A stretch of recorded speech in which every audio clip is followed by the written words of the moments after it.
మన కోరికలు తీర్చే బాధ్యత ఖచ్చితంగా భగవంతుడిదే ఉంటుంది. అలా కోరికలు తీర్చే భగవంతుడు బాబా గారిలో ఉన్నారు. ఈశ్వరం సద్గురు బాధ్యత ఏంటి అని అంటే మన కోరికలు తీర్చినట్టే తీర్చి క్రమక్రమంగా అసలు మన మనసులో కోరికల్ని పూర్తిగా విడిచిపెట్టేలాగా మన మనసుల్ని నిష్కామంగా మలుచుకుని మనల్ని అంటే ఎవరైతే ఆయన్ని ఆశ్రయిస్తామో మనల్ని నిష్కాములుగా మలుచుకునే సద్గురువు బాబా గారు. ఈశ్వర తత్వం ఉంది, సద్గురు తత్వము ఉంది. ఇలా ఈ రెండు తత్వాలు కూడా బాబా గారిలో ఒకే సమయంలో అత్యంత సమర్థవంతంగా ప్రకటమవుతూ ఉన్నాయి, ప్రకటమవుతూనే ఉంటాయి సృష్టి ఉన్నంత వరకు. అందుకు నమామి ఈశ్వరం సద్గురం సాయినాథం. అందుకే బాబా గారి లాంటి పరిపూర్ణ అవతారం నా భూతం నా భవిష్యత్తు. కోరికలు కోరుకున్నావా ఆయన కంపల్సరీగా తీరుస్తారు. ఎందుకంటే ఎవరి కోరికన్నా తీరుస్తాను అని ఆయన ప్రతిజ్ఞ చేసి ఉన్నారు. మనకు డాక్టర్ పిళ్ళై సందర్భంలో 34వ అధ్యాయంలో చంద్రకర్ లేఖ రాస్తాడు. ఏ కోరికన్నా బిడ్డల అవసరాలు తీరుస్తాడని ఆయన ప్రతిజ్ఞ పూని ఉన్నారు, వెంటనే వీళ్ళు అంటారు. ఆయన ప్రతిజ్ఞ అది. కాబట్టి మనం ఏం కోరితే ఆయన కోరికల్లా తీరుస్తారు. సరే, తీర్చే ముందు దానికి మళ్ళీ కొన్ని అర్హతలు ఉంటాయి. ఒకటి కొంటే 3 ఫ్రీ అంటాడు. కింద దానికి కండిషన్స్ రాస్తాడు కదా. సో కండిషన్ లేకుండా ఒక నియమం లేకుండా ఏది ఉండదు. కాబట్టి కోరిక తీరుస్తారు, దానికి ఒక అర్హత ఉంటుంది. అర్హతను మనం సంతరించుకున్నావా, మనం ఏం కోరామో అది అయిపోయినట్టే బాబా గారు వద్ద. అలా ఆయన భగవంతుడు అదే సమయంలో ఆయన అవతరించింది మనం ఉద్ధరించాలి అని. కేవలం మన కోరికలు తీర్చుకుంటూ పోతే మన అలవాటు ఎలా ఉంటుందంటే కోరికలు కనుక తీరుతూ పోతూ ఉంటే ఇది చాలే అనుకోం. ఎందుకంటే మనం ఒక సముద్రంలో ఉన్నాం, అలలు వస్తూనే ఉంటాయి. సంసారాన్ని సముద్రంలో ఉన్నాం. ఒకటి పోతే సమస్య, ఇంకోటి పోతే ఇంకోటి, మరొకటి తలెత్తుతూనే ఉంటాయి. కాబట్టి కోరిన కోరికల్లో ఆయన తీరుస్తూ పోతూ ఉంటే కోరికలు కోరుకుంటూనే ఉంటాం తప్పించి ఇంతవరకు కోరామయ్యా ఇది నా చివరి కోరిక అని ఎప్పుడు చెప్తామా? సాధారణంగా చెప్పం. కాబట్టి ఆయన 2-3 కోరికలు మనవి తీర్చుతూనే క్రమక్రమంగా ఆయన ప్రేమను పంచి ఆయన అనుభవాలు ఇచ్చి మంచివి మనకు మన బాధ్యత అంతా ఆయన చూసుకుంటున్నారు కదా, విడిచిపెడదాం ఆయనకే అని మనలో ఒక స్థైర్యాన్ని, అంటే నిలకడగా జీవించే ఒక తత్వం స్థైర్యం అంటే, ఆ స్థైర్యాన్ని మానసిక ధైర్యాన్ని బాబా గారు కలిగిస్తారు. అందుకే అనుభవాలు ఇస్తారు ఆయన. ఏ భక్తుడికి అనుభవాలు ఇచ్చినా దాని ఉద్దేశం ఏంటి అంటే అనుభవం ద్వారా ఇదిగో నువ్వు నా దృష్టిలో ఉన్నావు అని మనకు తెలియచేసి మనల్ని ఆయన చరణాల వద్ద స్థిరంగా ఉంచుకోవడానికి అనుభవాలు ఇస్తుంటాడు. అలా క్రమక్రమంగా మనమే కోరుకోకుండా ఆయన ఏది చేస్తే అది మన మంచికి అని ఆయన చూపిన మార్గంలో నడుచుకుంటూ పోవడానికి క్రమంగా అలవాటు పడతాం. ఎప్పుడైనా సరే ఆయన మనల్ని శుభ్రమైన మార్గంలోనే నడిపిస్తాం. బాబాను నమ్ముకొని చెడిపోయిన వాళ్ళు ఎప్పటికీ ఉండరు. కాబట్టి ఆ సద్గురు తత్వం బాబా గారిలో ఉంది, ఈశ్వర తత్వం బాబా గారిలో ఉంది. కాబట్టి ఈశ్వరుడు బాబా గారు ఇద్దరు ఒకరే అని ఈశ్వర తత్వాన్ని బాబా గారి తత్వాన్ని సద్గురు తత్వాన్ని బాబా గారిలో దర్శించుకున్న ఉపాసిని బాబా గారు ఎందుకు అలా దర్శించుకున్నారు? ఈశ్వరుడికి బాబా గారికి ఉన్న సారూప్యత ఎలాంటిదో ఈరోజు మనం దర్శించుకుందాం బాబా గారి స్ఫురణ మేరకు. అంటే వాస్తవానికి శివరాత్రి ముందు రోజు ఒక వీడియో రికార్డ్ చేశాను ఊర్లో ఉండగా. అది వైఫై లేదు, అక్కడ వైఫై లేదు. నేను మొబైల్ డేటాతో అప్లోడ్ కావడంలే, చాలా ప్రయత్నించాను, అప్లోడ్ కావడంలే, ఇంక వదిలేశాను. లేకపోతే శివరాత్రి రోజు యాక్చువల్లీ అన్నీ సక్రమంగా ఉంటే ఈ వీడియో రికార్డ్ చేద్దామని సంకల్పం వచ్చింది. అక్కడ చేయించడం బాబా గారికి ఇష్టం కాదు, అది ఇక్కడ జరిపించాలనుకున్నారు ఆయన. కాబట్టి అక్కడ ఆపేశారు, ఇక్కడ దాన్ని ఓపెన్ చేశారు. ఇది మన ఇష్టం ఏది ఉండదు. ఒకసారి మనం బాబా గారి వద్దకు వచ్చిన తర్వాత ఆయన ఎలా నడిపిస్తే అలా నడవడమే. దానికి ఇఫ్ బట్ ఉండవు ఆయన వద్ద. ఎందుకంటే ఆయన ఎట్టి పరిస్థితుల్లో మనకు మంచిగా చేస్తారు, ఇంకోటి ఆయన చేయరు కూడా. అలా ఇద్దరి మధ్య ఉన్న సారూప్యతని ఇప్పుడు మనం దర్శించుకుందాం. నేను ఏదైతే సబ్జెక్ట్ అనుకున్నానో మార్నింగ్ నాకు అదే కన్ఫర్మేషన్ వచ్చింది. ఆ సబ్జెక్టే కన్ఫర్మేషన్ వచ్చింది. అలా ఉంటాయి. అందుకే సత్సంగం అని అంటే ఒక ఆషామాషి ప్రక్రియ మాత్రం కాదండి. అది మాత్రం ఏదో అంటే ఎవరింట్లో సత్సంగం జరుగుతుంది వెళ్తున్నాం అని అంటే వాళ్ళ ఇంట్లో జరిగే ఫంక్షన్ కోసం పోతున్నట్టు ఎవరు ఫీల్ అవ్వద్దు. అది మాత్రం తప్పనిసరిగా బాలగారు ఏర్పాటు చేసింది. ఎక్కడ చేసినా కూడా, దేశంలో ఎక్కడ జరిగినా కూడా దానికి మనం వెళ్తున్నాము అని అంటే ఈరోజు ఆయన దృష్టిలో మనం ఉన్నాం, ఉంటేనే సాధ్యమైంది వచ్చి ఆయన ముందు కూర్చోడానికి, అంతే. కాబట్టి మనకి ఎందుకోసం ఆయన పిలిపించుకున్నారో ఏమో అది ఆయనకి తెలుసు, మనకు తెలియకపోవచ్చు. కానీ ఎందుకు పిలిపించుకున్నారో దాన్ని ఆయన తప్పకుండా నెరవేరుస్తారు. అది నెరవేర్చబడిన తర్వాత తెలుస్తుంది మనకు, ఆ రోజు బాబా గారు ఇది ముందు కదా మనం పిలిపించుకునింది అని. ఆ విశ్వాసం మనం ఆయన వద్ద ఉంచాలి. ఇక్కడ ఈశ్వరుడు తర్వాత బాబా గారు, ఈ ఇద్దరి మధ్య సారూప్యతను మనం ఈరోజు దర్శించుకుందాం. సరే, వచ్చే ఆదివారం ఇంకో 2-3 గంటల్లో మనం కాశీ క్షేత్రంలో ప్రవేశిస్తాం. సో కాశీకి వెళ్లే ముందు కూడా ఒకసారి ఈశ్వర తత్వాన్ని, బాబాగారి తత్వం, సద్గురు తత్వాన్ని మనం దర్శించుకోవడం కూడా అది బాగుంటుంది.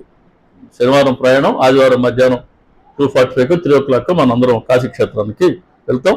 ఆ రోజు సాయంత్రం మనకు భగవంతుడి దర్శనం కూడా కావచ్చు. ఈశ్వరుడికి ఒక రూపం ఉండదు, లింగాకారం అంటే నిరాకారం అని. లింగాకారంలో ఉంటారు ఈశ్వరుడు, ప్రశాంతంగా ఉంటారు, ధ్యాన మగ్నులై ఉంటారు. అది ఈశ్వరుడు అని అంటే. అందుకే శివాలయాల్లో బాగా అబ్జర్వ్ చేయండి, హడావిడిగా శివరాత్రి రోజు పోయి అంటే ఆ రోజు కాస్త రష్ ఎక్కువగా ఉంటుంది, మాట్లాడుకునే వాళ్ళు ఉంటారు, తోసుకునే వాళ్ళు ఉంటారు, నెటబాక్ అనేవాళ్ళు ఉంటారు, నెట్ అనేవాళ్ళు ఉంటారు. ఆ మాటల్లో ఆ ప్రశాంతత మన మనసు గ్రహించకపోవచ్చు. కానీ ఖాళీగా ఉండే రోజు ప్రశాంతంగా వెళ్ళి శివాలయంలో కూర్చోండి, వైబ్రేషన్ డిఫరెంట్గా ఉంటుంది. అక్కడ ఉన్నటువంటి నిశ్శబ్దం వేరు. శివుడి దగ్గర ఆ నిశ్శబ్దమే ఉంటుంది, ఆ నిశ్శబ్దమే, మౌనమే శివుడిది. అందుకే దక్షిణామూర్తి కూడా ఆయన మౌనంగా ఉండేటువంటి గురువు. కాబట్టి ఈశ్వరుడు అలా ధ్యానమగ్నుడై ఉంటారు, కాబట్టి అంతర్ముఖమై ఉంటారు. కాబట్టి ఆయన సన్నిధి ఎప్పుడు కూడా నిశ్శబ్దంగా ప్రశాంతంగా ఉంటుంది. ఒక రకమైనటువంటి సౌండ్ కూడా వినబడుతుంది మనం కానీ ప్రశాంతంగా కానీ కూర్చోగలిగితే, హడావుడి లేకుండా పోయినావా మళ్ళీ ఇంటికి ఎవరు వచ్చేద్దామా అని అలా కాకుండా వాస్తవానికి ఇంటికి పిల్లలు వచ్చినా లేకపోతే ఇంటికి ఎవరైనా చుట్టాలు వచ్చినా కూడా జనరల్గా అలవాటు ఎలా ఉంటుంది, సత్సంగానికి కట్టుబడతారు. పలానోళ్ళు వచ్చారు, మా వాళ్ళు వచ్చారు, పిల్లలు వచ్చారు అట్ట కాకుండా గిరిజి గారు వాళ్ళు పిల్లలు వచ్చిన తర్వాత ఈ ఆదివారం పిల్లలు వచ్చారని పిల్లలు వచ్చిన రోజే సత్సంగం పెట్టుకున్నారు ఇక్కడ. అది పిల్లలకు కూడా ఈ వయసులో వాళ్ళకి దాని శ్రేయస్సు గురించి అవగాహన కలిగేంత మెంటల్ మెచ్యూరిటీ లేకపోయినప్పటికీ తెలియకుండానైనా సరే వాడు 4 మాటలు, మంచి మాటలు వింటారు బాబా గారి గురించి. ఇది ఈ వయసులో పిల్లలు వచ్చి ఆయన కూర్చోబెట్టుకున్నారు బాబా గారు వాళ్ళు ఆయన ముందనంటే చిన్న విషయం కాదు, అది చిన్న విషయం కాదు.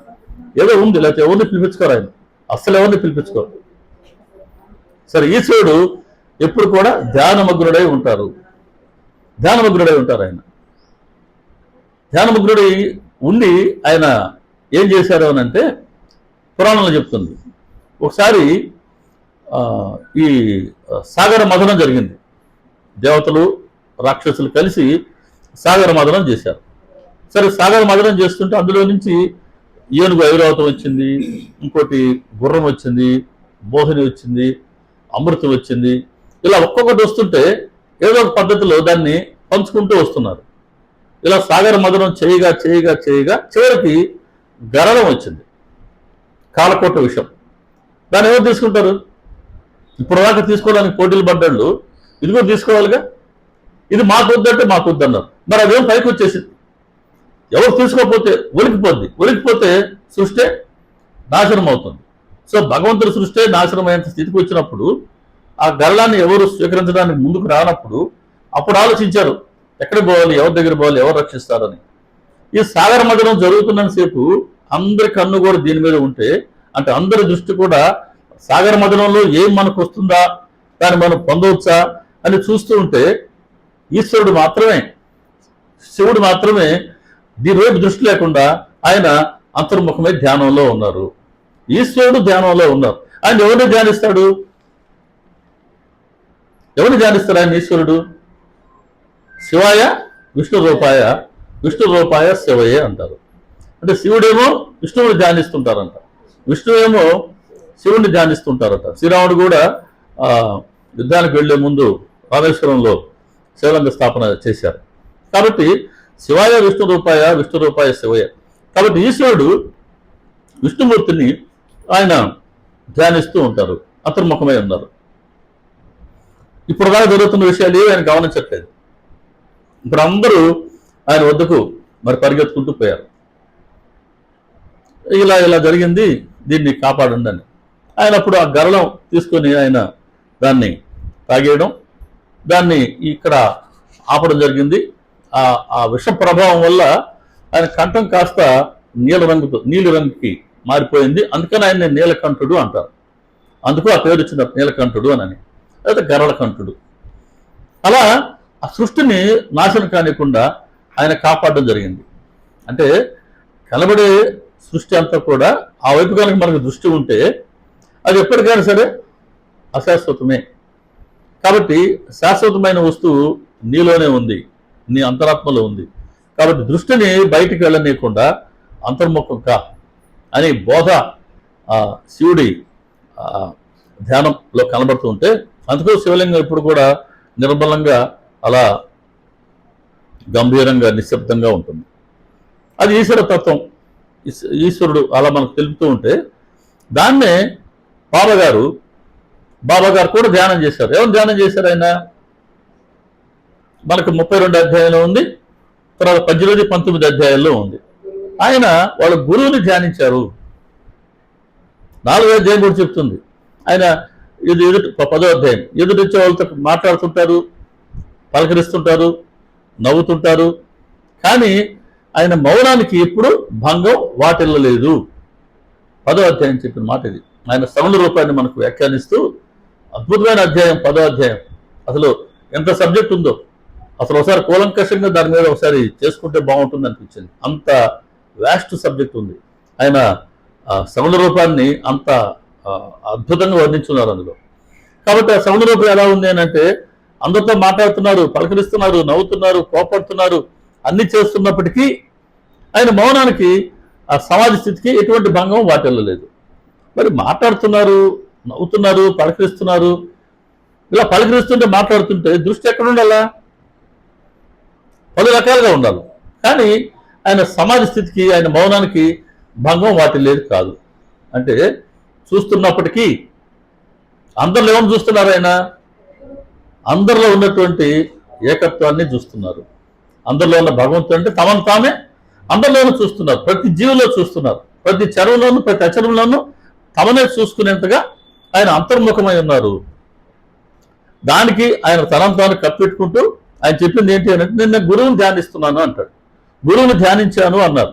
12 ఏళ్ల పాటుగా గురువుని సేవ చేసుకున్నాను అన్నారు. గురువుని ఎలా ధ్యానించారు? ఆయన గురువుని చూడగానే ఈయన కళ్ళు మూతపడిపోయేవాట. గురువు ధ్యానం చేస్తూ కూర్చుంటే ఈయన వెళ్ళి గురువు ఎదురుగా కూర్చునేవారు. ఇద్దరు ధ్యానంలో ఉండిపోయేవారు. గురువుని ధ్యానించడానికి ఈయన శరీరంలో ఉండే ఇంద్రియాలన్నీ కూడా మనసుతో సహా వచ్చి కళ్ళల్లో ఉండిపోయేవి. కంటి పని ఏంటి? కన్ను ఏం చేస్తుంది? చూస్తుంది. ఆ ఇంద్రియం పని అది. కానీ ఇప్పుడు ఏం చూస్తుంది? ఎవరు చూస్తుంది? మనసుతో సహా. గురు అంటే ఇంద్రియాలు చేసే కర్మలన్నీ తీసుకొచ్చి ఒక్క గురువుని అవలోకించడానికి మాత్రమే ఆయన మనసు సిద్ధపడింది. అలా మనసును ఆయన సమన్వయపరుచుకున్నారు. మనసును అలా స్థిరపరచుకున్నాను నేను అని చెప్తున్నారు.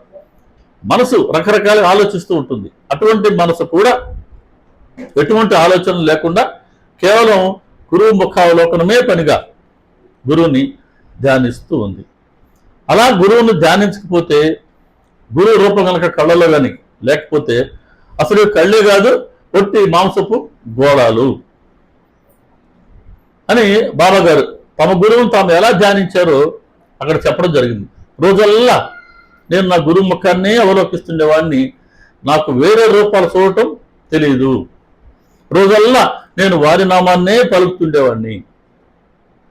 నా గురువు కోరింది ఇదే, ఆయన వేరే ఏది అపేక్షించలేదు, నన్ను ఎప్పుడు ఉపేక్షించడం లేదు. అని గురుతత్వాన్ని అద్భుతంగా మనకు 18, 19 అధ్యాయంలోనూ 32 అధ్యాయంలోనూ అక్కడ స్పష్టంగా చెప్పడం జరిగింది.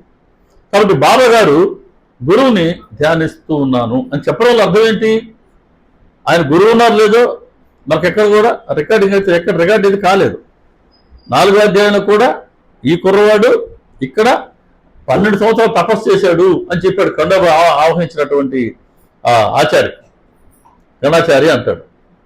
ఈ బాలుడు 16 ఏళ్ళ పిల్లాడు కనబడుతున్నాడు. ఇతడు ఈ భూగ్రహంలో 12 ఏళ్ల పాటుగా తపస్సు చేశాడు అని చెప్పారు ఆయన. మరి 16 ఏళ్ల వయసు కుర్రాడు 12 ఏళ్ళు తపస్సు చేశాడు అని అంటే 4 ఏళ్ల వయసు నుంచి ఆయన అక్కడ తపస్సు చేస్తూ ఉండాలి. కాబట్టి అది సాధ్యమయ్యేది కాదు. కాబట్టి బాబా గారు 16 ఏళ్ల బాలుడిగా ప్రకటమయ్యారు. అందుకే ఆయనకి మనలాగా తల్లి గర్భంలో జన్మించిన వారు కాదు. కాబట్టి ఆయన కులం లేదు, మతం లేదు, ఏమీ లేదు. రకరకాలుగా ఆయన గురించి తెలియని వాళ్ళు, ఆయన తత్వాన్ని అర్థం చేసుకోలేని వాళ్ళు, ఆయన అనుగ్రహాన్ని పొందేందుకు ఇంకా వాళ్ళ వంతు రాని వాళ్ళు రకరకాలుగా మాట్లాడచ్చు కాక. సరే, తెలియక మాట్లాడుతున్నప్పుడు దాని గురించి మనం చేయగలగా కూడా ఏం లేదు. వాళ్ళకి టైం వచ్చినప్పుడు ఆయన గురించి ఆయనే తెలియజేస్తారు. వాళ్ళకు కూడా ఆయన పట్ల విశ్వాసం ఏర్పడుతుంది. అక్కడ అంటే తన మీద పెట్టుకోలేదు.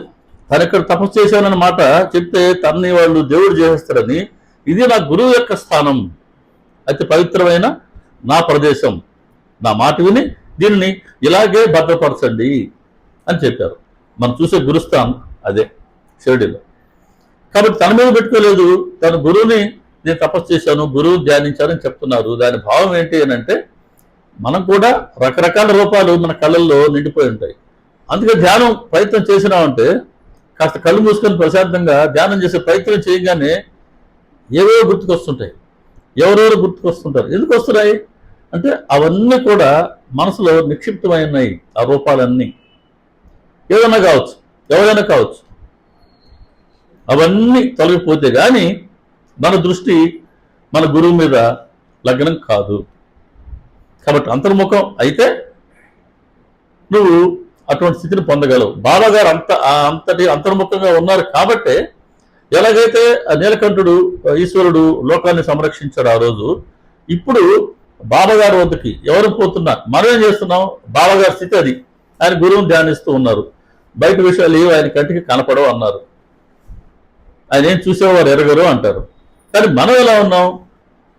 ఎన్ని చూస్తున్నాం మనం చూడండి ఏదైనా ఉందా? మనం చూడని వస్తువే లేదు. కాబట్టి ఎన్నెన్నో చూస్తుంటాం, ఎన్నెన్నో వింటూ ఉంటాం. వీటి వల్ల సరే సాగర మదనం వాళ్ళు చేసినట్టుగా మనం కూడా సంసార మదనం చేస్తూ ఉన్నాం. సంసార మదనంలో మనందరి అనుభవమే. సుఖపడింది చాలా తక్కువ సమయం ఉండొచ్చు, కొన్ని రోజులు ఉండొచ్చు.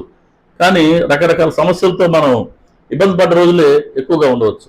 సరే, ఎనివే ఇదంతా అయిన తర్వాత చివరికి ఇంకా మన మానవ ప్రయత్నంతో పరిష్కారం కాని సమస్యలు ఎదురైనప్పుడు వాటిని ఎవరు పరిష్కరించాలి, ఎవరు పరిష్కరిస్తారని మనం వెతుక్కుని అప్పుడు భగవంతుడి దగ్గరికో లేదా గురువు దగ్గరికో పరుగులు ఇస్తాం. ఇప్పుడు ఆయన అమీర్ శక్కర్ 22 అధ్యాయంలో చాలా మంచి వ్యాపారి, దళారి, అన్ని సక్రమంగా జరుగుతూ ఉన్నాయి. పెద్ద పలుకుబడి ఉండే ధనవంతుడు, కీళ్ళ వ్యాధి వచ్చింది. ఇంకా అంతే, ఇంకేం చేసే పాలుపోక చివరికి వ్యాపారాలన్నీ ముగించుకొని షిరిడీకి ఆయన పరిగెత్తుకుంటూ వచ్చారు. అలా కొన్ని పర్యాయాలు మానవ ప్రయత్నం సరిపోనటువంటి స్థితి వస్తుంది. అప్పుడు మనం గురువుపైనే ఆధారపడవలసి వస్తుంది. అంటే అటువంటి సమయం వచ్చినప్పుడు మాత్రమే గురువు దగ్గరికి వెళ్ళటం అనుకుంటే అది వ్యాపారపరంగా ఉన్నటువంటి అనే ఉద్దేశంతో బాబా గారు సచ్చరితను ఇచ్చినారు. రోజు నా స్మరణలో ఉండయ్యా, నువ్వు కూడా నా దృష్టిలో ఉంటావు. కాబట్టి మనం ఆయన పట్ల 1 యూనిట్ ప్రేమగా ఉంటే ఆయన మనకు 10 యూనిట్ల ప్రేమను పంచుతారు. మనం ఒక్కడుగు ఆయన వైపు వేసే ప్రయత్నం చేస్తే ఆయన 10 అడుగులు మన వైపు వేస్తారు, మనం వేస్తారు. కాబట్టి ఇప్పుడు కూడా ఆయన పట్ల మనం నిన్న కూడా ఎవరో మా కొలీగ్ ఒక ఆయన తన బాధను చెప్పుకున్నాడు. ఒక సమస్యగా 2 నెలల నుంచి ఇబ్బంది పడుతూనే ఉన్నాడు కంటిన్యూస్గా. జనవరి పండుగలప్పుడు స్టార్ట్ అయింది ఆ సమస్య. నేను గమనిస్తూనే ఉన్నా. ఇప్పటికి కూడా అది తీరడం సుధాకర్ ఇప్పటికి తీరడం లేదు. నేను నిన్న మెసేజ్ పెట్టాను, ఇది కాదు నీ ఇష్టదైవం ఎవరో ఆయన్ని రోజు నిత్యం ప్రేయర్ చేస్తూ ఉండు. ఇంకా భగవంతుడి ప్రేయర్తో మాత్రమే ఈ సమస్యలు కొలిక్కి వస్తాయని నాకు తెలిసిన సజెషన్ నేను ఇచ్చిన. వాస్తవం కూడా అదే. అందుకనే ప్రతిరోజు నిత్యం భగవంతుడు ప్రార్థన ఎందుకు చేయాలి అని అంటే, కొన్ని పర్యాయాలు మన శక్తి చాలదు, మన పరిచేతుల శక్తి చాలదు, మనకు దగ్గర నుండి డబ్బు చాలదు. ఇవన్నీ చాలినప్పుడు అతి సునాయాసంగా ఆ సమస్యకి పరిష్కారం ఇచ్చేవాళ్ళు ఎవరంటే భగవంతుడు లేదా గురువు. కాబట్టి అనిల్ శంకర్ అందుకే బాబాగారి వద్దకు ఆయన పరుగులు తీసినారు. కాబట్టి ఇక్కడ కూడా మనం ఇంకా చివరికి ఇటువంటి సమస్యలు వచ్చినప్పుడు వెళ్ళి ఆయన ఆశ్రయిస్తాం. 16 అధ్యాయులు చెప్తారు బాబాగారు. లోబైన షావుకారు వెళ్ళి బాబాగారిని నాకు బ్రహ్మం చూపించు బాబా అని అడిగితే బాబాగారు చెప్పారు, రా వచ్చి కూర్చో, ఈరోజు నాకు పండుగ, ఇక్కడే కూర్చోబెట్టి నీకు బ్రహ్మ ఏంటో సర్వం చూపిస్తాను. ఇక్కడికి రకరకాల కోరికలతో వచ్చేవాళ్ళు చాలా మంది ఉన్నారు, ఎక్కడెక్కడి నుంచో వస్తారు. ఫకీర్నైనా నన్ను భజిస్తారు. డబ్బు కోరుకునే వాళ్ళు ఉంటారు, సంతానం కోరుకునే వాళ్ళు ఉంటారు, లేదా పేరు ప్రతిష్టలు పదవులు కావాలనుకునే వాళ్ళు ఉంటారు, కష్టాలు తొలగించమనే వాళ్ళు ఉంటారు. ఇలాంటి వాళ్ళు చాలా మంది ఉన్నారు. కానీ నాకు బ్రహ్మను చూపించు అని వచ్చావు కదా, ఇటువంటి వాళ్ళు ఇక్కడ నాకు దొరికేది అరుదు. కరువు అన్నాడు ఆయన. ఇటువంటి వాళ్ళు నాకు కరువు అన్నాడు ఆయన. నా పక్కన కూర్చో అన్నాడు. నాకు ఈరోజు పండుగ రోజు అని అన్నారు. కాబట్టి అటువంటి కోరికతో వెళ్తే గురువు చాలా సంతోషిస్తారు. సాధారణమైన సమస్యలతో మనం వెళ్తుంటాం, సరే సమస్యని ఆయనే పరిష్కరిస్తారు. ఆయనలో ఉన్న శక్తి ఏంటి అంటే, ఎందుకు ఇలా ఉన్నాను, నాకు శక్తి ఎలా వచ్చింది అంటారు బాబా గారు. నా గురువు ధ్యానించబట్టే, నా గురువు ఇచ్చిన శక్తి ఇదని గురువు మీద పెడతారు అదంతా కూడా. అలాగే మనం కూడా మన గురువు ధ్యానంలో ఉంటే మన బాధ్యతనంతా గురువే వహిస్తారు. కాబట్టి సాధారణంగా ఈ ప్రాపంచిక విషయాల పట్ల మనకు ఉండేటువంటి దృష్టి, ప్రాపంచిక విషయాల్లో సాధారణంగా గృహస్థలం మన మోహం అలాగే ఉంటుంది, మనకున్నటువంటి పాశం అలాగే ఉంటుంది. దాని నుంచి కొద్దిగా ఇరుకులో ఉంటూ మన మన ధర్మం ఎంతవరకు దాన్ని నిర్వర్తిస్తూ ఆయనతో రోజు మనం ప్రతినిత్యం ఆయనతో మన బంధాన్ని మనం పెంచుకునే ప్రయత్నం చేస్తూ ఉండాలి. అది కాస్త అంతరం. ఎక్కడున్నారు గురువు అని అంటే ఎక్కడో లేరు, ఆయన మనలోనే ఉన్నారు. నేను చరాచరాలన్నింటిలో కూడా నేను నిండి వ్యాపించి మిగిలి ఉన్నాను, నా స్థానం మీ హృదయంలోనే, నేను మీ అందరికీ స్వామిని అని బాబాగారు 3వ అధ్యాయంలోనే చెప్పినటువంటి నేపథ్యం. కాబట్టి ఆయన మనలోనే ఉన్నారు, ఆయన మన అంతర్యామి. కాబట్టి ఆయన కోసం ప్రతిరోజు ఒక పద్ధతిగా కొంత సమయాన్ని ఆయనకి మనం కైంకర్యం చేస్తూ ఆ సమయంలో అంతర్ముఖమయ్యే ప్రయత్నం చేస్తూ ఉంటే క్రమక్రమంగా మన మనసు కూడా ప్రాపంచికత నుంచి, అనిత్యం నుంచి నిత్యం వైపుకి మరలుతుంది. ఏది నిత్యమో ఏది అనిత్యమో గ్రహిస్తుంది అనే ఆ వివేకాన్ని బాబాగారి తత్వం కూడా మనకు తెలుపుతూ ఉంది. కాబట్టి ఈశ్వరుడు, సద్గురువు, ఇక్కడ ఇద్దరి మధ్య ఉన్న సారూప్యం ఇది. రెండవది వైరాగ్యం. ఈశ్వరుడి రూపాన్ని చూస్తే మనం, ఆయన ఒంటికంతా దేన్ని పూసుకొని ఉంటారు? ఈశ్వరుడు బూడిద పూసుకొని ఉంటారు, విభూతిని పూసుకొని ఉంటారు. ఆ విభూతి దేన్ని సూచిస్తుంది అంటే, మన కంటితో చూసే ఈ జగత్తంతా కూడా, జగత్తులో ఉండే ప్రతి వస్తువు కావచ్చు, లేదా ప్రతి నామం కావచ్చు, ప్రతి రూపం కావచ్చు, చివరికి పొందవలసిన స్థితి, పొందవలసిన రూపం అదే. ఎవరైనా చూడు, ఎటువంటి వాళ్ళని చూడు, ఎంత బాగా బతికినటువంటి రాజస్థానాలను ఎవరినైనా చూడండి, చివరికి వాళ్ళు పొందింది ఏంటి స్థితి అంటే ఇదే. కాబట్టి ఇదిగో అనుకుంటున్నావు, ఏది కూడా వైభవం ఎప్పుడు కూడా శాశ్వతం కాదు. ఒక రోజుకి మనం జీవుడు ఈ మన స్థలం మనం ఖాళీ చేసి వెళ్ళవలసిందే. అప్పట్లోపల రకరకాలుగా గొప్పలకు వెళ్లకుండా, అహంకారానికి అహంభావానికి లోనవ్వకుండా వీలైనంతగా మనం అనిత్యం నుంచి మనసు మరలించి నిత్యం వైపు కనుక మన దృష్టిని మరలిస్తే మానవ జన్మ సార్థకమవుతుంది అని ఈశ్వరుడి తత్వం కూడా ఆ ఒంటుకున్నటువంటి ఊది లేక విభూది భస్మం అదే తెలుపుతుంది. అందుకే శివాలయాల్లో ప్రసాదంగా ఏం చేస్తారు? మా చిన్నప్పుడైతే ఒక విభూతి పండు ఒకటి పెట్టేసేవాళ్ళు, ఇప్పుడు దాన్ని రాసుకుంటూ ఉండేవాళ్ళం. ఇప్పుడు అది ఎక్కడైనా ఉంటుందా? ఇప్పుడంతా శివాలయాలు లడ్లు వచ్చేసినాయి, శివాలయాలు కూడా ప్రసాదం అంటే లడ్డు వచ్చేసింది. ఇప్పుడు లడ్డు పులిహోర పెట్టేస్తున్నారు వాళ్ళు కూడా.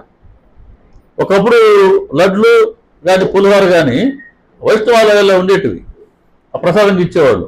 క్రమేణా ప్రసాదం ఇట్లాంటి ఇస్తేనే మరి భక్తులు వస్తారు అవుతున్నారు, మరి ఏంటో క్రమేణా శివాలయాల్లో కూడా లడ్లు వచ్చేసినాయి, పులిహోర వచ్చేసింది, ఇంకోటి వచ్చేసింది. దాని టేస్ట్ గురించి మాట్లాడుకునే భక్తులు తయారైపోయారు. శ్రీశైలం లడ్డు బాగుందంటే, ఇంకో దగ్గర లడ్డు బాగుందంటే, ఇట్లా మనం ఆ లడ్డు టేస్ట్ గురించి మాట్లాడుకునేంత భక్తి మనలో పెరిగిపోయింది. బాగుంది, రోజులు చాలా బాగున్నాయి అనిపించింది నాకు. ఈశ్వరుడు ప్రసాదం అయితే ఖచ్చితంగా ఊదియే, ఆయన దాన్నే మనకు ఇస్తున్నాం. అందుకే ఆయన ఒళ్ళంతా ఆయన పూసుకొని ఉంటే దాంట్లో నుంచి మనం కూడా అదిగో ఎందుకు ఆయన పూసుకున్నారు అని గ్రహించి మన మనసులో కూడా అనిత్యాన్ని గురించి ఆలోచన విడిచిపెట్టి క్రమక్రమంగా మనసుని అనిత్యం నుంచి వెనకగా మరల్చి నిత్యం వైపుకి మరల్చాలి అనే వైరాగ్యాన్ని సూచిస్తూ ఉంది ఈశ్వరుడికి శరీరం పైనటువంటి విభూతి. అదే బాబాగారు కూడా చేసింది. మనకు 33వ అధ్యాయంలో ఉంది. బాబాగారు ఎవరైనా సరే ఉదయం పోనీయండి వారి దర్శనానికి మసీదుకి, మధ్యాహ్నం పోనీయండి, సాయంత్రం పోనీయండి, ఎవరిని కూడా రిక్తహస్తాలతో వెనక్కి పంపేవారు కాదు. వెళ్ళేటప్పుడు ప్రతి ఒక్కరి చేతుల్లో పిడికల నిండా ఊది ఆయన నింపి బాబాగారు తమ చేత్తో వాళ్ళ నుదుటి మీద ఊది రాసి ఆశీర్వదించి పంపించేవాళ్ళు. అలా ఊది పంపకం అనేది బాబాగారు శరీరంతో ఉన్నంత వరకు కూడా నిత్యము నిరాటంకంగా అది జరుగుతూనే ఉండేది. మరి ఎందుకు ఇలా ఇస్తున్నారు బాబాగారు ఊది అనే దాని సమాధానం మనకు 33వ అధ్యాయంలోనే ఉంది. ఇప్పుడు దాకా మనం చెప్పుకుంది కూడా అదే. సకల వస్తువుల నామరూపాల అంతిమ గతి ఊదియే. కాబట్టి ఈ విషయం బాబా చెప్తారు, మీ స్మృతిలో ఉండాలని, అంటే మనకు చెప్తున్నారు ఆయన. అలాగే నాకు కూడా ఇది తెలిసి ఉండాలని నేను ఎప్పుడు కూడా ఊదిని ఇస్తూ ఉంటాను. కాబట్టి ఆ బాబాగారి చేతితో వెలిగించిన ఆ ఊది, ఆ ధుని ఎన్ని టన్నుల లేదా 100 టన్నుల ఊదిని ఇప్పటికీ పంచుంటుందో, ఇప్పటికి అది జనింప చేస్తుంటుందో. కోట్లాది మందికి బాబాగారి ప్రసాదం పోతూనే ఉంది. నిత్యం ఊదిని కనుక ధరిస్తే బాబాగారి స్పర్శతో వచ్చినటువంటి ప్రసాదం, షిరిడి ఊది కూడా, షిరిడి ప్రసాదం కూడా మనం దర్శనం చేసుకుని వచ్చిన తర్వాత మొన్నటి వరకు ఊదే ఉండింది. తర్వాత వాళ్ళకి తిరుమలతో పరిచయం ఎక్కువైన తర్వాత షిరిడి సంస్థానం వాళ్ళకి, వాళ్ళు కూడా బూందీ పెట్టారు కొంతకాలం, మళ్ళీ లడ్డు పెట్టారు, మళ్ళీ బూందీకి వచ్చారు. ఇప్పుడు ఎదురైనా సరే ప్రసాదం అంటే మనం ఏం భావిస్తామంటే తినాలా, తిని నోట్లో వేసుకుంటే కానీ ప్రసాదం లెక్క రాదు మనకు. అట్లా మైండ్ సెట్ మన ఉంది. కాబట్టి మనల్ని బట్టి దేవస్థానం వాళ్ళు కూడా కొంత వాళ్ళు కూడా మార్చుకుంటూ ఉన్నారు. కాబట్టి బాబాగారి ప్రసాదం అంటే ఖచ్చితంగా ఊదియే. అది ఎప్పుడు కూడా ఊది అర్థం ఏంటి అని అంటే వివేకపూర్ణమైన వైరాగ్యం, వివేకంతో కూడిన పూర్ణ వైరాగ్యం అని బాబాగారు చెప్తూ ఆయన ఆ ఊది ఇవ్వడమే కాకుండా అప్పుడప్పుడు ఆయన ఒక పాట పాడుతుండేవారట. మనకు 33వ అధ్యాయంలో ఆ పాట కూడా ఉంది. రమతే రామ ఆయోజి ఆయోజి ఊదియాంకి గోనియా లాయోజి లాయోజి. అంటే రాముడు తిరుగుతూ రాముడు వచ్చాడు, ఊది సంచులు పట్టుకుని వచ్చాడు అనే పాట చాలా శ్రావ్యంగా, చాలా హుషారుగా బాబాగారు అప్పుడప్పుడు పాడేవారట. ఎందుకు పాడేవారు ఈ పాట బాబాగారు? ఆయన ఏది ఊరికే పాడరు, ఊరికే మాట్లాడరు. బాబాగారి ప్రతి చర్యకి ఒక విశిష్టత ఉంటుంది, ప్రతి లీలకు ఒక విలక్షణం ఉంటుంది. ప్రతి ఆగ్రహానికి కానీ అనుగ్రహానికి కానీ దేనికైనా సరే ఒక బ్యాక్గ్రౌండ్ నేపథ్యం అంటూ ఉంటుంది. ప్రతి మాట అక్షరం సత్యమే, ఒక్క మాట కూడా నిరర్ధకం కావు. ఎప్పుడు కూడా అర్థవంతంగా ఉంటాయి, చిన్నవిగా ఉంటాయి, అవి అమూల్యంగానే ఉంటాయి, సమతుల్యంగా ఉంటాయి బాబాగారు వచనాలన్నీ కూడా. కాబట్టి బాబాగారు ఆ పాట ఎందుకు పాడారు అని అంటే తిరుగుతూ రాముడు వచ్చాడు. ఎక్కడి నుంచి? త్రేతాయుగంలో నుంచి ద్వాపరయుగంలోకి వచ్చి మళ్ళీ కలియుగంలోకి వచ్చాడు. త్రేతాయుగంలో రాముడి దగ్గర ఉండేంటి ఆయుధం? ధనుస్సు ఉంటుంది చేతిలో, బాణాలు ఉండేటివి అంబుల పొదిలో. దాంతో ఆయన అసుర సంహారం చేశారు. అది రామావతారం యొక్క కార్యం, రామావతారం యొక్క కార్యం. తర్వాత ద్వాపరయుగానికి వచ్చారు. ద్వాపరయుగంలో ఏం చెప్పారు ఆయన? ఇక్కడ కూడా దుష్ట సంహారం చేశారు. ఈసారి చక్రం వచ్చింది, చాలా వరకు దుష్టులను సంహరించారు. అంత మాత్రంతో వదిలేకుండా భగవద్గీత ద్వారా ప్రపంచానికి ఆయన తొలిసారిగా బోధనిచ్చారు. క్రమేణా ఇంకా ప్రతి దుష్టుణ్ణి భగవంతుడు చంపేదలుచుకుంటే ఈరోజు చక్రవర్తికి తిప్పేస్తానంటే ఏ ఊరు ఉంటుంది? ఏ ఊర్లో జనాభా ఎంత మిగులుతారు? కాబట్టి ఇది కాదు. సో మనుషుల్ని మానసికంగా మార్చాలా, దానికి అవసరమైన బోధన ఇవ్వాలని ఆయన భగవద్గీత సందర్భంగా చేసినటువంటి ప్రపంచానికి తొలిసారి బోధ చేసిన జగద్గురువు శ్రీకృష్ణ పరమాత్మ అవతారం అయిపోయింది. ఇప్పుడు కలియుగం వచ్చింది. కలియుగంలో అదే భగవంతుడు సంభవామి ధర్మ సంస్థాపనార్థాయ సంభవామి యుగే యుగే, అలా శ్రీకృష్ణ పరమాత్మ చెప్పినట్టుగానే అదే భగవంతుడు సత్పురుషులుగా సద్గురువులుగా అవతరిస్తున్నారు. ఇప్పుడేం తీసుకొచ్చారు? బాబా గారి రూపంలో వచ్చినటువంటి రాముడు కృష్ణుడు అని అంటే ఊది సంచులు పట్టుకొచ్చాడు. అదే ఆయుధం ఇప్పుడు ఆయన చేతిలో ఉండేది. అందరు దాన్ని పంచుతున్నారు. ఆయన ఎందుకు ఊది పంచుతున్నారు అంటే, అదే నాన్న చూడు ఎంత గొప్పగా ఉన్నా ఒక రోజుకి నీ రూపం కూడా ఇదే. మన పెద్దవాళ్ళు చివరికి అదే రూపాన్ని పొందారు. మన సాటి వాళ్ళు మనకన్నా ముందు వెళ్ళిపోయిన వాళ్ళు అదే రూపాన్ని పొందారు. ఎంత గొప్పగా బతికినప్పటికీ, ఎంత మంచిగా ఉన్నప్పటికీ చివరికి మనం కూడా రేపు ఎల్లుండి ఆ పక్క రోజు మనం కూడా అది ఆ రూపం పర్మనెంట్, అందరికీ ఇంకేమి తేడా ఉండదు. కాబట్టి అది మనకి ఎప్పుడు గుర్తుండాలని ఆ ఊది గురించి మనకు అంతర్గతంగా దాన్ని అర్థమేదో మనం గ్రహించి మనల్ని మనం సరిదిద్దుకుంటామని, నేను నాది అనే వాటి నుంచి మనం దూరంగా ఉండాలనే లక్ష్యంతోనే ఇప్పుడు రాముడు ఊదిని పట్టుకొని వచ్చాడు. ఆ పాటకి అర్థం అది. అంటే ఆ రోజు ఎవరైతే రాముడుగా ఉన్నారో, తర్వాత కృష్ణుడిగా ఉన్నారో, అదే నేను ఈరోజు ఈ రూపంలో వచ్చాను అని ఎంత స్పష్టంగా చెప్తారో ఆ పాటలు. అది పదే పదే ఆయన పాట పాడడానికి కారణం ఏంటంటే అది.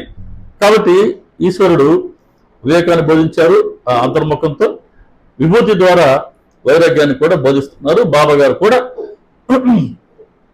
ఆ రెంటిని మనకు తెలియచేస్తూ ఉన్నారు.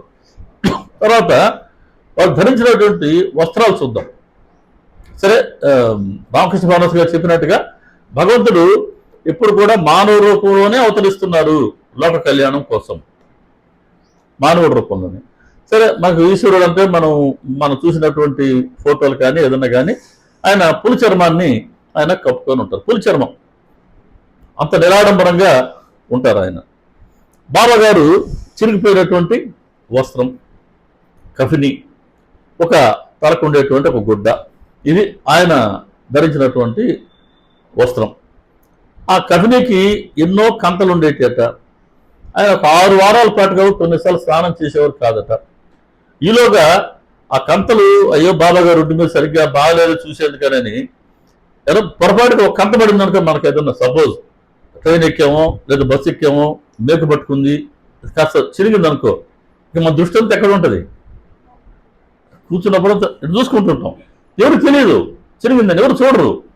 వాళ్ళు చూస్తున్నారు, వీళ్ళు చూస్తున్నారు అనుకొని మనం పదే మనమే చూసుకుంటుంటాం. అప్పుడు పక్కన వాళ్ళతో ఏమైందని అడుగుతారు, పట్టుకుందే అంటాం. అప్పుడు మనం అంటే మనమే తెలియజేస్తున్నాం మన కొన్ని చిరిగింది. ఎవరు చూస్తారు మన వైపు? మనకే ఆ గిల్ అనమాట. అలా బాబా గారి పట్ల కూడా అప్పుడు ప్రేమగా ఉండేవాడు. శ్యామ లాంటి వాళ్ళు, తాత్య లాంటి వాళ్ళు, బాబా గారికి చాలా చెరుగులు ఉన్నాయి కఫిని మీదని. ఆ కఫిని చిరుగున్న వాళ్ళు పుట్టేవాళ్ళుట, బాబా గారు అందంగా ఉంటుందని. ఆయన కూడా వాళ్ళ ప్రేమను కాదనలేక గమ్ముకుండేవారు. వాళ్ళని పక్కకు పోనిచ్చి దాంట్లో మళ్ళీ వేలు పెట్టి దాన్ని పెద్ద చేసేవారట. అంటే నాకెందుకు, మనం శరీర భావానికి పరిమితమైనాం కాబట్టి వీలైనంత వరకు మన శరీరం మనం అందంగా కనబడే ప్రయత్నం చేస్తుంటాం. కాబట్టి మనకు తలకి రంగు అవసరమైంది, మంచి వస్త్రాలు అవసరమైనవి, ఇవన్నీ తప్పనిసరి అయినాయి మనకు. ఆయనకి ఎందుకు అవన్నీ? ఆయన శరీరం కాదని అంటుంటే, నేను నామరూపాలకే అతీతమైన వాడిని అని చెప్తుంటే మనకు చెప్తున్నారు. సరే, మనకు ఆ భావం రావడం చాలా చాలా కష్టం. కానీ ఆయన ఎప్పుడు కూడా నామరూపాలకు అతీతంగా ఉండే స్వరూపం, సచ్చితానంద స్వరూపుడు. కాబట్టి ఆయన శరీరమే కాదని ఆయన అంటుంటే, శరీరానికి తొడిగినటువంటి ఆ కఫినికి ఉన్న చెరుగులు ఆయనకు అవసరమా? దాన్ని మనం కుట్టాలా అని అంటే అంత నిరాడంబరంగా ఉన్నారు. ఎంత అణకువ, ఎంత వినమ్రత బాబాదని అంటే 10వ అధ్యాయమే చెప్తుంది. కొంతమంది భక్తులు బాబాగారి దర్శనార్థం వెళ్తే బాబా చెప్తారు, నేను మీ దాసుడిని, మీకు రుణగ్రస్తుడిని, మీ దర్శనార్థం వచ్చాను, మీ దయతో మీ పాదాల వద్దకు చేరుకోగలిగాను, మీ మనలో క్రిమిని, అందువల్ల ఈ సృష్టిలో నేను ధన్యుణ్ణి. ఆయన సాక్షాత్తు పరబ్రహ్మ అయింది మానవ శరీరంతో అవతరించిన తర్వాత ఎంత అలకుగా, ఎంత వినమ్రంగా ఆయన మాట చెప్పారో చూడండి. మీ దాసుడిని ఎవరితో అంటున్నారు? ఆయన దర్శనార్థం పోయినటువంటి భక్తులతో. మీకు నేను రుణపడి ఉన్నా, నేను రుణగ్రస్తుడిని, మీ దర్శనం కోసం వచ్చాను, మీ దయతో మీ పాదాల వద్దకు చేరుకోగలిగాను, మీ బలంలో క్రిమిని, అందుకని ఈ సృష్టిలో నేను ధన్యుణ్ణి. బాబాగారు ఆయన మనతో పలికిన వాక్కు కాదు అది.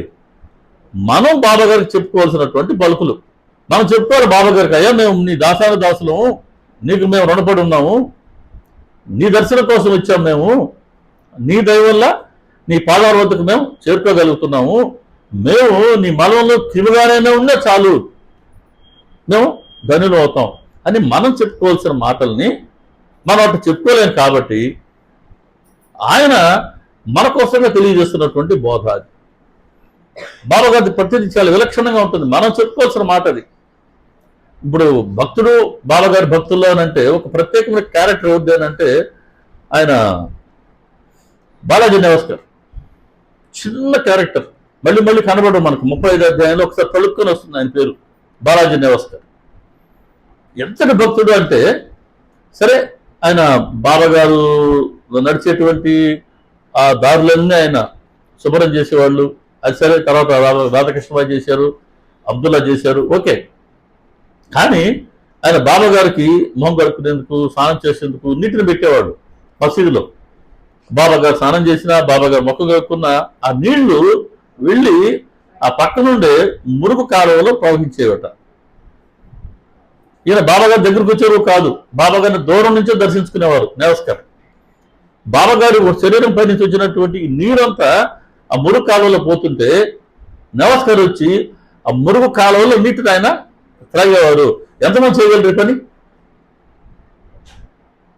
ఎంతమంది చేయగలం ఆ పని? అసలు ఆయన పట్ల, బాబాగారి పట్ల ఎంత భక్తి ఉంటే, ఎంత విశ్వాసం ఉంటే అది సాధ్యపడింది. అది సేవ. ఆ సేవ చేయగలమా? ఏంటి అసలు? నాకు అసలు అప్పుడు కళ్ళు తిరిగిపోతాయి. అసలు ఏంటది? అంత నిర్వమానంగా ఆయన ఎలా ఉండగలిగాడు? అబ్బా, చిన్న విషయమా? మనం కాస్త అపరిశుభ్రంగా ఉన్న నీళ్ళే తాగేందుకు ఇష్టపడం. ట్రైన్లో నీళ్ళు, కొళాయిలో నీళ్ళు, ట్రైన్ నీళ్ళు తాగుతారు ఎవరైనా? ట్రైన్లో ఉండేటి ఏమి బ్రష్ చేసుకుంటారే, కొంతమంది బ్రష్ చేసుకునేటప్పుడు కూడా వాటర్ బాటిల్ పట్టుకెళ్తారు. అంటే ఆ వాటర్ మంచిది కాదు లోపలికి పోతేనని. ట్రైన్లో వచ్చే వాటరే మనకు పట్టదు, మంచిది కాదని అనుకుంటుంటే ఆయన వెళ్ళి మురుగు కాలువలో నీళ్లు ఆయన తాగగలిగారు. అది కదా భక్తి అంటే. బాబాగారు ఎటువంటి ఆయన ఇంత శ్రద్ధ, ఇంత భక్తి చూపించిన దానికి ఆ కుటుంబ వారాన్ని మొత్తం ఆయన మోయడం జరిగింది. బాలాజీ నెవస్కర్ కౌలు రైతు అండి, కౌలు రైతు. వెళ్ళి తన పండిన పంటనంతా తీసుకొచ్చి బాబాగారి ముందు మసీదులో ఉంచేవారు. మొత్తం పంటనంతా దాంట్లో బాబాగారు తీసుకోను, పోగా మిగిలింది తను తీసుకెళ్ళి ఇంటికి పంపించేవారు. దాంతోనే వాళ్ళు తిని దాంతో జీవించేవాళ్ళు. అంటే తనకు పండిన పంటనంతా తీసుకొచ్చి బాబాగారికి ఇచ్చేసేవారు.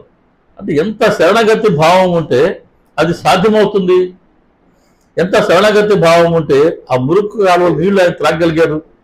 చిన్న విషయం కాదు. ఆయన గురించి ఎక్కువగా ఎక్కడ ప్రస్తావన రాదు. అంత సైలెంట్గా, అంత నిశ్శబ్దంగా ఉన్నటువంటి భక్తుడు ఆయన, సామాన్యుడు కాదు బాలాజీ నెవస్కర్. పాము వస్తే ఇంట్లోకి, పాము వస్తేనే ధైర్యంగా, భయపడకుండా ధైర్యంగా వెళ్ళి పాల గిన్నెని పాల ముందు ఉంచి కొద్దిగా దూరం కాకుండా దగ్గర కాకుండా కూర్చొని, బాబా ఇలా బొసలు కొడతావేంటి, ఇలా మమ్మల్ని భయపిస్తావా, పాలు త్రాగండి అని పాములో బాబాగారిని దర్శించుకున్నాడు ఆయన. ఎందుకంటే బాబాగారు లీలలో చూశారు ఆయన. అన్ని సమస్త జీవరాశులు నేనే ఉన్నాను అని బాబాగారు చెప్తున్నారు కదా, చాలా అనుభవాలు ఇచ్చారు కదా. మరి పాములో కూడా బాబాగారే ఉన్నారు కదా. ఎంతమంది అలా చేయగలం పాము కనబడితే? నేను చాలాసార్లు అడుగుతుంటాను, నాగుల చవితి రోజు పుట్టలో పాలు పోసేందుకు వెళ్ళిన వాళ్ళకి ఎవరికైనా ఆ పుట్టలోంచి పాము బయటకు వస్తే ఏం చేస్తారు అని. పాము రానంత వరకు ప్రదక్షిణ చేస్తే, ఆ దారాలు కడితే, కొబ్బరికాయలు పూసి, పసుపు ఏమన్నా చేయండి, మంచిదే. ఒకవేళ ఆ పాము ఎవరా భక్తిగా పూజ చేస్తున్నారు ఎవరానని అట్లా చూద్దామని పైకి వచ్చింది అనుకోండి, ఇవి మన పరిస్థితి ఏంటి? ఇంకెక్కడో విశ్వాసం అంటాను నేను. విశ్వాసం లేని భక్తి మనది, ప్రేమ లేని భక్తి మనది. కానీ బాలాజీ నమస్కారం అలా కాదు. అందుకే ఆ పాత్ర అంత గొప్పదైనటువంటి పాత్ర. అందుకని ఆయన కూడా ఏం చేశారు బాబా గారు, ఆయనకి 2 భార్యలు. మరి వాళ్ళిద్దరూ మసీద్కి వచ్చినప్పుడు బాబా గారు చీర రవిక తెప్పించి వాళ్ళకి సారి పెట్టి పంపించేవారు. ఆ కుటుంబం పట్ల ఆయన అంత బాధ్యతని వహించారు బాబా. కాబట్టి అంత బాధ్యత వహించడానికి అంటే బాబా గారు 6వ అధ్యాయంలో చెప్తారు, నా అనన్య శరణ జొచ్చి నన్ను భజించేవారికి మరియు నిత్యం పవిత్ర మనసులతో నన్ను భజించే వారి యొక్క యోగక్షేమాలు వహించడం నా వ్రతం అన్నారు ఆయన. ఆ బాలాజీ నమస్కర్ కుటుంబం విషయంలో ఆయన వ్రతాన్ని అలాగే పాటించారు ఆయన. నిరాడంబరులు బాబా గారు. ఆడంబరత్వం సాధారణంగా మనందరికీ ఆడంబరత్వం సాధారణంగా ఉంటుంది. ఎక్కడ ఉంటుంది? ఎక్కడ కనబడుతుంది ఆడంబరత్వం చెప్పండి? మనలో ఉన్న ఆడంబరత్వం ఎక్కడ కనబడుతుంది? వస్తుంది 2-3 నెలల్లో పెళ్ళి వస్తుంది, మళ్ళీ మనందరం కలుస్తాం. ఇంకా అప్పుడు చూడండి, ఈ చూసేదానికి ఇదో ఎన్ని రకాలుగా ఉండాలో అన్ని రకాలుగా ఉంటాం అన్నమాట. సో మన ప్రదర్శన అలాగుంటుంది ఆడంబరత. కానీ బాబా గారు కానీ ఈశ్వరుడు కానీ ఎంత నిరాడంబరంగా ఉన్నారు. ఆయన పులిచర్మం కప్పుకున్నాడు, ఈయనేమో చిరిగినటువంటి కఫనీని తలగొడ్డి కట్టుకున్నాడు. ఎటువంటి ఆయన కోరుకున్న వల్ల ఈ క్షణాలు ఇవ్వగలిగే మహారాజులోనంటే కేవలం ధనవంతులని కాదు. ధనవంతులు ఎవరు ధనవంతులు? ఎవరికి 15,000 కోట్లు ఉన్నాయని చెప్పుకుంటాం మనం, ఇంకొకరికి 50,000 కోట్లు అంటాం, ఇంకొక 1,00,000 కోట్లు అంటాం, ఇంకో ఆయన 2 లక్షల కోట్లు అంటాం. వీళ్ళు ఎవరు ధనవంతులు ఎవరు కారు? మినుగురు పురుగు. పాత రోజుల్లో మేము సెకండ్ షో పోయేవాళ్ళం. మా ఊరికి 4 కిలోమీటర్ దూరంలో ఉండేది టౌన్, చిన్నప్పటి టౌన్, కోట అని. Second show పోయేవాళ్ళం. ఫస్ట్ షోకి అనుకోండి. పోయి రిటర్న్ వచ్చినప్పుడు కారు చీకటి ఈ అని అరుస్తూ ఉంటాయి రకరకాల పురుగులు అవి. అప్పుడు ఆ బండి వస్తున్నా కూడా కట్టెల బండి చిన్నగా వస్తుంది, డొల్లు అని. దాని మీద కూర్చొని ఉంటే మినుగురు పురుగులు అట్ట మా చుట్టూ తిరుగుతుండేటి, భయపడుతుండేవాళ్ళం. మినుగురు పురుగు అనుకుంటున్నట్ట, చూడు నా వల్లే వెలుతురు వచ్చింది అని అనుకుంటున్నట్ట మినుగురు పురుగు. ఎప్పటి వరకు అనుకోగలది? నక్షత్రం వచ్చేంత వరకు. నక్షత్రం వచ్చిందనుకో, ఆ నక్షత్రం వెలుగు చూసినాక మినుగురు పురుగు సైడ్ అయిపోద్ది, అమ్మో ఇది పెద్ద వెలుగు ఉంది కదా అని. నక్షత్రం అనుకుంటుందట, నా వల్ల మినుగురు పురుగులు వెళ్ళిపోయినాయి చూడు, నా వల్ల ఎంత వెలుగు వస్తుంది అనుకుంటుంది. దాని వెలుగు ఇప్పుడు దాకా చంద్రుడు వచ్చేంత వరకు. చంద్రుడు వచ్చినాక చంద్రుడు వెలుగు చూసి నక్షత్రం పారిపోవాల్సిందే, అమ్మో ఇంత వెలుగానని. చంద్రుడు నా వల్ల వెలుగు అనుకుంటే చివరికి ఎప్పుడు దాకా ఉంటుంది చంద్రుడు వెలుగు? సూర్యోదయం వరకే. ఇంకా సూర్యుడు వేయించినాక చంద్రుడు వెలుగు ఎవరికి కావాలి? అసలు కనబడుతుందా? కాబట్టి మినుగురు పురుగు నుంచి నక్షత్రం, చంద్రుడు, సూర్యుడు అలా ఉంటుంది. కాబట్టి మహారాజు అని అంటే డబ్బు ఉండేవాళ్ళని కాదు. అక్కడ ఎవరికైనా సరే అడిగిందల్లా ఇవ్వగలిగే వాళ్ళే మహారాజులు. అడిగిందల్లా ఇవ్వగలిగేవాళ్ళు. ఎవరు ఇవ్వగలరా? ఇప్పుడు 15,000 కోట్లు ఉన్నాయన అడిగిందల్లా ఇవ్వగలరా? అందరికీ లేదు. కానీ సాయి మహారాజు అంటాం మనం. అడిగిందల్లా 1,00,00,000 మంది అడుగుతూనే ఉన్నారు, అడిగిందల్లా ఆయన ఇస్తూనే ఉన్నారు. అటువంటి శక్తి కలిగినటువంటి సాక్షాత్తు పరబ్రహ్మ ఎంత నిరాడంబరంగా ఉన్నారు. ఆ నిరాడంబరతని ఇద్దరిలో చూశారు ఉపాసిని బాబా. అందుకని నమామి ఈశ్వరం సద్గురం సాయినాథం. ఇది వేషధారణ చెప్తూ ఉంది. వాళ్ళ భిక్షా వృత్తి చూద్దాం. ఈశ్వరునేమో ఆది భిక్షువు అంటాం. ఆది భిక్షువు ఆయన కపాలాన్నే జోలుగా పట్టుకుని ఆయన భిక్షకు వస్తున్నారు. మరి అన్నపూర్ణాదేవి ఆయనకి భిక్షను ప్రసాదిస్తూ ఉంటుంది, ఇది మనం చూస్తుంటాం. కాబట్టి ఆ జోలిలో ఆయన భిక్షను దేని కోరుతున్నారు? మరి సాక్షాత్ ఈశ్వరుడు ఆయనకి ఏమన్నా తిండి లెక్కన, ఆయన ఆకలి కోసమా, ఆకలి తెచ్చుకోవడం కోసమా కాదు. జీవుడి నుంచి భక్తిని, ప్రేమని ఆయన భిక్ష రూపంలో కోరుతున్నారు. భిక్ష ఇచ్చామా, అందుకు ఎన్నో రెట్లు ఎక్కువ ప్రేమని మనం ఆయన ద్వారా పొందగలుగుతాం. అందుకే ఆది భిక్షువు ఈశ్వరుడు. మరి బాబా గారి భిక్షావృతి ఎలా ఉండేది మనకు 8వ అధ్యాయంలో చెప్తుంది. ఆయన చేతిలో ఒక రేగు డబ్బా పుచ్చుకునేవారు, జోలి ఉండేది. ప్రతిరోజు ఎన్నేళ్ళకి వెళ్ళేవారు ఆయన? ప్రతిసారి ఆ 5 ఏళ్ళకి మాత్రమే వెళ్ళేవారు. ఎన్నిసార్లు పోయినప్పటికీ చాలా ముఖ్యం అది. రోజుకు 10 సార్లు పోయిన సందర్భాలు ఉన్నాయట, 12 సార్లు పోయిన సందర్భాలు ఉన్నాయట. కానీ వెళ్ళిన ప్రతిసారి, ప్రతి పర్యాయం నియమంగా 5 ఇళ్ల దగ్గర నిలబడేవారు. నిలబడి మా రోటీ, బాపు రోటీ అని ఆయన కేకలేసేవారు. అక్కడికి వచ్చి ఆ ఇల్లు ఇంటివారే కాదు, ఆ చుట్టుపక్కల ఎవరైనా సరే అక్కడికి వచ్చి ఆయనకు సమర్పించేవారు. అన్నం చపాతీ ఉంటే జోలిలో వేసుకునేవారు. ద్రవ పదార్థం సాంబారు, రసము, మజ్జిగ లాంటివి ఉంటే ఆయన రేగు డబ్బాల్లో పోసుకునేవారు. మొత్తం తీసుకెళ్ళి మసీదు తీసుకెళ్ళి మట్టి పాత్ర పేరేంటి? ఆ మట్టి పాత్ర పేరు కొలంబా మట్టి పాత్ర. ఆ మట్టి పాత్రలో అన్నాన్ని, చపాతీల్ని, ఈ రసం, సాంబారు, మజ్జిగ నుండి ఇవన్నీ కలిపి ఆయన ముద్దలు చేసేవారు. ముద్దలు చేసి గుడ్కొని తినేవాళ్ళ కాదు. ఆ సమయంలో అక్కడికి వచ్చిన అతిథులకి ముందు పెట్టి తర్వాత అందరికి పోగా మిగిలితే మాత్రమే ఆయన భుజించేవారు. అతిథులు అక్కడికి వచ్చినటువంటి కాకులు కావచ్చు, పిల్లులు కావచ్చు, కుక్కలు కావచ్చు. కుక్కలు చదువులు మూతి పెడుతూ ఉంటే దాన్ని పక్క కూడా ఆయన తోలేవారు కారట, తిన్ని అనుకొని ఉండేవాళ్ళు. అవన్నీ తిన్న తర్వాత వ్యాధిగ్రస్తులు, రోగులు, దీనులు, పనిచేసేవాడు వీళ్ళందరూ ఉండి వాళ్ళు తలా ఒక ముద్ద, 2 ముద్దలు తీసుకున్నా అందరికీ తీసుకోగా పోను మిగిలితే అప్పుడు తానైనా దాన్ని భోజించేవారు. కాబట్టి బాబా గారు భిక్షావృత్తి ద్వారా, భిక్ష ద్వారా ఆయన కడుపు నింపుకొని చేసుకుంది కాదు. అందరికి ఎన్నో ఇవ్వగలిగిన ఆయనకి భిక్షతోనే పట్టు నింపుకోవాలా కాదు. ఆయన బ్రహ్మచారి, సన్యాసి, వాళ్ళకి వండుకోవడం నిషిద్ధం. కాబట్టి ఆ ఆశ్రమ ధర్మాన్ని ఆయన పాటించి భిక్షతోనే చాలా రుచులకు వెళ్లకుండా ఏదైతే లభించిందో, యాదృచ్ఛికంగా లభించిందో దాంతోనే తమ పట్ట నింపుకొని అలా శరీరాన్ని పోషించుకున్నారు బాబా గారు.